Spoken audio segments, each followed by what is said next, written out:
আসসালামু আলাইকুম প্রিয় দর্শক, আশা করি আপনারা ভালোই আছেন। আজ আপনাদের নিয়ে আসলাম কৃষকের সবজি খেতে। এখানে আসলে বিভিন্ন ধরনের শাকসবজির চাষ করা হয়, যে শাকসবজি এলাকার শাকসবজির চাহিদা পূরণ করে। এই শাকসবজিগুলো আসলে আমরা বিভিন্ন বাংলাদেশের বিভিন্ন প্রান্তে আসলে পাঠিয়ে থাকি। আজকে এইরকম একটি জায়গা আপনাদের নিয়ে আসছি। এটা আসলে আপনাদের জানিয়ে রাখি, এটি মানিকগঞ্জ সদর উপজেলা বেতিলামিত্রা ইউনিয়নের শহীদপুর গ্রাম। এই গ্রামের বিশেষ বৈশিষ্ট্য হলো এই গ্রামের চারিপাশেই নদী, মাঝখানে একটি চর। সেই চরে বিভিন্ন ধরনের শাকসবজি ব্যাপক ফলন হয় এবং খুবই সুস্বাদু শাকসবজি এখানে উৎপাদন হয়ে থাকে। আপনাদের স্ক্রিনে দেখছি এখানে আসলে পটল চাষ করা হয়েছে এবং বাম্পার ফলন যাকে বলে, সেই বাম্পার ফলন আমরা দেখতে পাচ্ছি। পটলের একটাকে বর বলে, পটলের একটি মাচার উপরে আসলে পটল চাষ করা হয়। যে পটল আমরা ভেজে কিংবা রান্না করে খেয়ে থাকি। বিভিন্ন সময় আসলে পটলের চাষ করা হয়, কিন্তু বর্তমানে এখানে ব্যাপক হারে পটলের চাষ হয়েছে আর বাম্পার ফলন হয়েছে।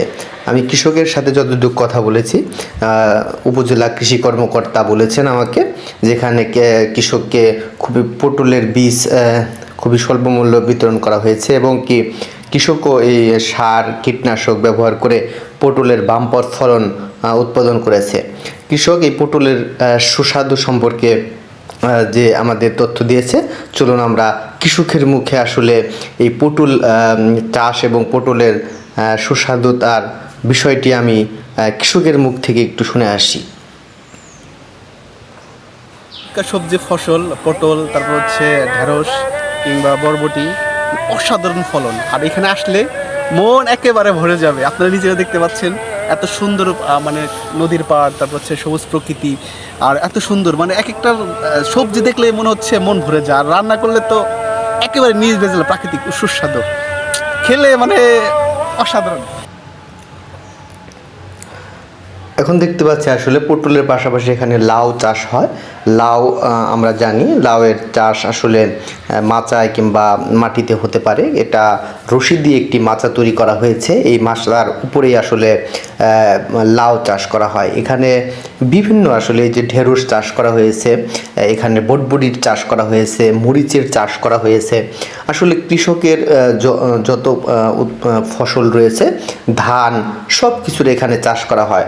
এখানে আসলে যারা এই চরে বসবাস করে, এখানে কোনো স্বাস্থ্যসেবার কোনো ক্লিনিক নেই।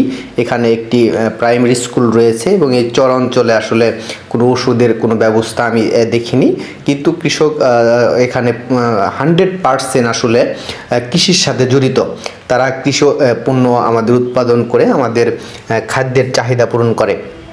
এবং সেই সাথে আর একটি জিনিস যদি জানিয়ে রাখি, এখানে চারিপাশে নদী থাকার কারণে বিভিন্ন সাপের উপদ্রব রয়েছে এবং কৃষক যতদূর আমাকে জানিয়েছে সেটি হলো বর্তমানে যে নতুন রাসেলস ভাইপার সাপ, সেই সাপের আতঙ্কে রয়েছে এবং কৃষিকাজে আসলে কিছুটা ব্যাহত হচ্ছে তারা।